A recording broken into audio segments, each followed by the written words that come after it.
Halo Sinekrip, balik lagi sama gue Rashid Hari. Yang kali ini mau ngomongin film yang tayang di bioskop sih, tapi kayaknya limited banget ya. Gue nggak tahu ini berapa layar, gue nggak tahu ini tayang di kota mana aja, cuman pasti ini limited banget dan cuman ada di CGV sama Cinepolis ya. Kalau XX1 tuh nggak ada. Jadi tolong kalau tayang di kota kalian segerakan nonton film ini. Soalnya ini limited banget dan dia bukan tipe film yang akan sering masuk ke bioskop Indonesia. And last but not least, ini adalah salah satu film favorit gue tahun ini so far ya. Kalau disuruh bikin ranking, ini masuklah ke top 10 atau bahkan mungkin top 5 tahun ini versi gue. Yaitu ada The Ugly Stepsister yang udah sempat berlalu lalang di banyak festival ya, termasuk Sundance dan Berlin. Dan buat yang belum tahu, ini adalah adaptasi lepas dari cerita Cinderella. Lu semua udah pada ngelotok lah di luar kepala kalau ngomongin Cinderella ya, lu udah apal pasti. Cuman daripada Cinderella versi Disney, ini lebih deket ke Cinderella yang versinya Brothers Grimm ya, yang itu pakai judul Aschenputtel. In case lu belum tahu, versinya Brothers Grimm itu ya seperti nama mereka ya, jauh lebih grim daripada versinya Disney. Dan bukan cuma Cinderella, di banyak dongeng-dongeng mereka yang lain itu sebenarnya dark banget, kelam banget, bahkan banyak yang disturbing.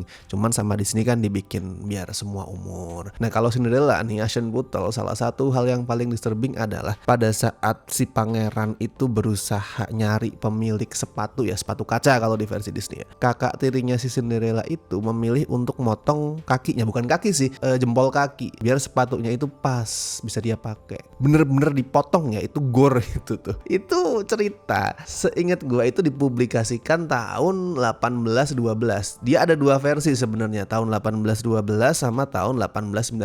Kalau yang tahun 1819 itu ada tambahan tuh, pas burung merpatinya Cinderella matok matanya si kakak tiri, jadi lebih ekstrim. Tapi yang versi 1812 nggak ada adegan itu. Cuman adegan potong jempolnya tuh tetap ada yang di 1812. So 1812 itu. Dan kalau lu perhatiin ya, elemen cerita yang gue sebutin tadi itu kan sesuai sama ciri khas subgenre body horror. Jadi nggak berlebihan misalkan gue menyebut Cinderella, Aschenputtel itu adalah one of the earliest example of body horror. Gue nggak bilang yang paling pertama ya, karena pasti ada banyak banget cerita yang lebih jadul, folklore yang entah dari zaman kapan, zaman purba. Tapi dalam konteks cerita yang dipublikasikan, gue yakin Aschenputtel ini, Cinderella, adalah salah satu cerita body horror paling awal. Khususnya cerita body horror yang ngangkat tema soal beauty is pain, cantik itu luka. Dan si sutradara film ini yang juga nulis naskahnya, si Emily Bridgefeld, itu sadar sama potensi Cinderella tadi. Gue kagum sih sama hal itu. I mean, kita kan selama ini taunya ya Cinderella adalah cerita fairy tale.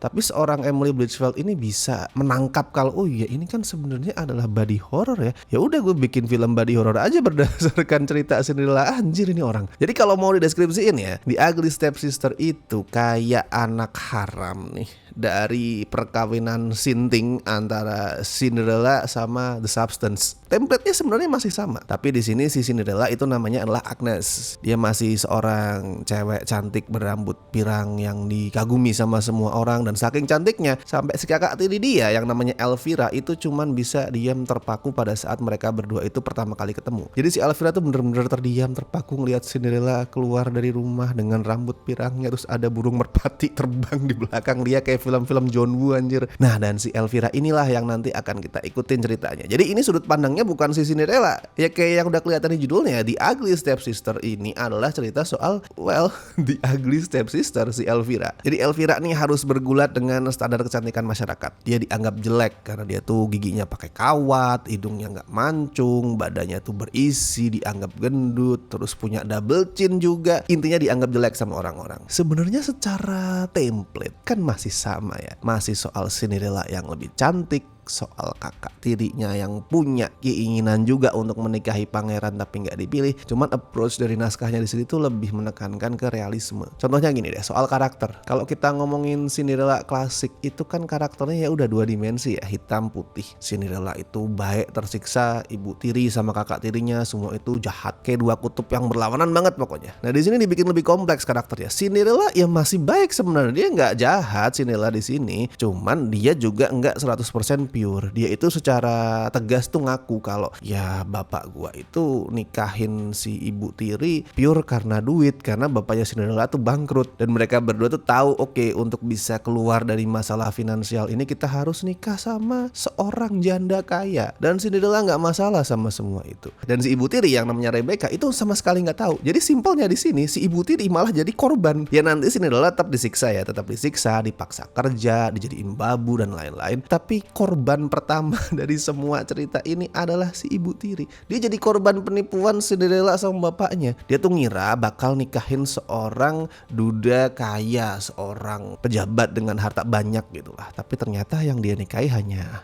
bawa bapak tua yang udah bangkrut. Dan begitu si suami baru itu meninggal, which is meninggalnya langsung ya di malam pernikahan mereka, utangnya itu, semua utang bapak Cinderella itu yang menanggung adalah ibu tirinya. Yang jadi korban ibu tiri men di sini. Jadi pada saat akhirnya si ibu tiri itu jadi jahat, benci sama Cinderella, si Agnes ya dalam hal ini ya namanya, dia punya reason, dia punya alasan. Dia tuh bukan jahat karena emang semata-mata jahat, tapi dia punya alasan. Elvira juga sama. Dia bukan sebatas saudara tiri yang ya udah jahat dari lahir gitu, bawaan orok jahat, enggak. Awalnya dia baik, bahkan dia tuh pure. Dia tuh cewek paling baik di film ini. Nah, kalau nantinya dia itu kayak bersikap lebih jahat, lebih buruk, itu karena dia juga korban. Dia adalah produk lah istilahnya dari gimana destruktifnya beauty standard. Jadi intinya The Ugly Stepsister ini adalah potret tentang step by step kehancurannya si Elvira. Yang di awal tuh cuman cewek naif, polos, yang hanya tahu dunia itu semuanya indah. Terus kemudian pelan-pelan dia tuh hancur secara fisik, hancur secara psikis. Ya pesan utamanya Ugly Stepsister kan jelas ya, don't judge a book by its cover, jangan nilai buku dari sampulnya. Nah yang gue suka adalah prinsip itu diterapin di banyak hal di film ini. Jadi The Ugly Stepsister itu kayak punya dualisme di hampir semua departemen, semua aspek filmnya. Contoh dualismenya itu maksudnya gini, sebenarnya dia ini kan cerita yang disturbing banget. Banyak adegan yang disturbing, banyak adegan yang menyakitkan. Tapi adegan menyakitkan itu di permukaannya itu dikemas kayak adegan komedi. Contoh pada saat si Elvira itu datang ke tempat prakteknya dokter estetik, anjing, namanya dokter estetik anjing. Intinya itu dokter operasi plastik lah, dokter yang mempermak muka cewek-cewek. Dan di situ Elvira tuh pengen bagusin hidungnya biar lebih mancung, biar lebih tajam gitu kan. Itu adegan sebenarnya disturbing banget anjir, karena dia tuh operasinya lu akan lihat lah. Tapi operasinya tuh bukan dengan cara operasi yang kita tahu bersama, tapi dengan cara yang ekstrim banget. Itu disturbing. Tapi di saat bersamaan kita tuh diajak buat ngetawain adegan itu. Kita tuh diajak buat ngetawain obsesi seseorang tuh terhadap kecantikan yang bisa bikin dia itu ngelakuin hal yang ya bukan cuman ekstrim sebenarnya, tolol kadang-kadang ya. Nah, itu kan kayak dualisme tuh. Ini di permukaan kelihatan kayak adegan yang komedik, yang lucu, yang konyol, tapi sebenarnya ada sesuatu yang dark di situ, ada sesuatu yang disturbing di situ. Dan perasaan yang sama selalu gue rasain tiap kali ngelihat aktingnya si Lea Miren yang meranin Elvira ya. Dia tuh awkward banget, orangnya dia tuh sangat awkward, dari senyumnya yang kadang bisa kerasa creepy, terus dari gesturnya juga awkward, cara dia ngomong, dia bisa memunculkan kecanggungan itu dengan bagus banget lah. Dan akhirnya gue itu bisa ngerasa bersimpati sama dia karena nasibnya dia kan jelek banget ya, sial banget nanti. Gue bersimpati sama dia, tapi di saat bersamaan gue juga sering ketawa ngelihat pola dia. Dan itu bikin The Ugly Stepsister-nya lebih colorful, lebih berwarna. Dia ini tragedi sebenarnya, tapi dikemasnya bukan tragedi yang dark.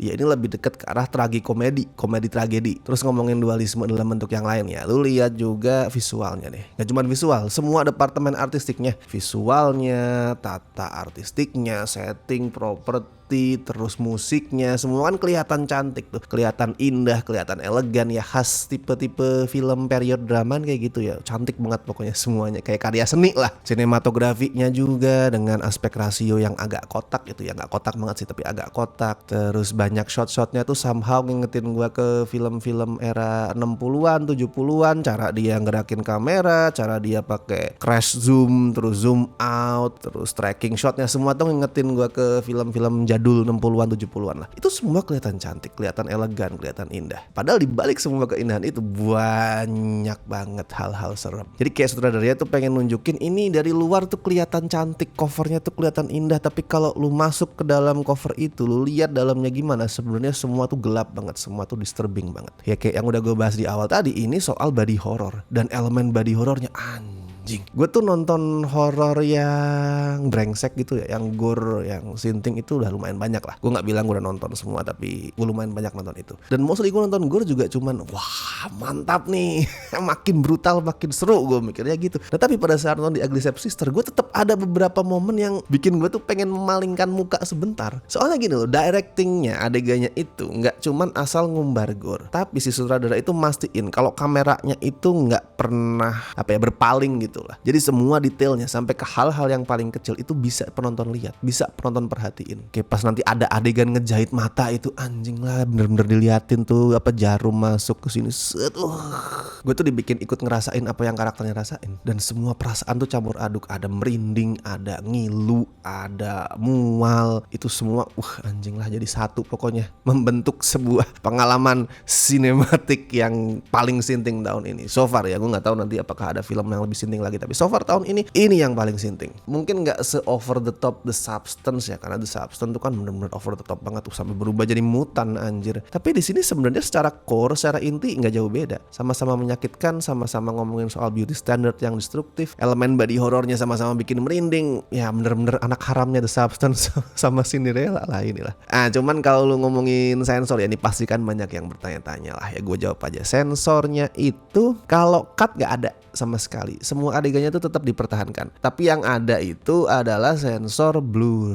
Kalau yang gore tuh ada 2 scene yang kena blur. Cuman yang pertama itu sebenarnya nggak terlalu ngaruh karena kita tetap bisa ngelihat jelas. Soalnya blurnya tuh dikit banget. Tadi tuh adegan mata yang gue jabarin itu agak di blur. Cuman kan yang di blur adalah luka jahitnya. Sedangkan luka jahit itu kecil banget. Jadi nggak ngaruh. Gue nggak paham juga kenapa itu mesti di blur. LSF memang pola pikirnya sangat-sangat tidak ketebak. Cuman lu tetap akan bisa ngerasain ngilunya sih. Saking bagusnya directing si sutradara. Kalau seksual ada sih yang kena blur, cuman yang gue geli adalah pantat tuh kena blur. Gue sempet ada shot pantat cewek nggak kena blur, tapi pantat cowok di blur. Entah bagaimana itu pola pikirnya, nggak tahu. Disayangkan yes, tapi sekali lagi seperti biasa gue tetap mendorong kalian untuk nonton film ini, karena kalau misalkan ini nggak ditonton, penontonnya dikit, ya kayak yang udah gue sering bilang, distributor, importir itu nggak punya modal untuk berargumen ke LSF. Ini harus kita tayangkan loh, karena penontonnya banyak ya. LSF bisa aja bilang mana penontonnya dikit, ngapain gue lolosin. Jadi tonton sesegera mungkin sebelum hilang dari bioskop ya. Oke, kalau skor untuk The Ugly Stepsister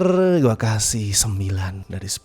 Mantap ini. Gue kasih setinggi itu karena untuk sebuah body horror gue mau expect apa lagi men. Ini punya semua hal yang bisa dikasih sama body horror. Gue ngerasain merinding, ngilu, mual, semua ada. Jadi silakan tonton, dan buat yang udah nonton bagiin juga review kalian, boleh di kolom komentar, boleh juga di skorefilm.com. Kalian bisa input review dan skornya di sana. Dan seperti biasa gue mau ngucapin makasih buat teman-teman yang masih setia join membership Cinecrip, terutama beliau-beliau ini ya dari Tier Besti dan La Familia.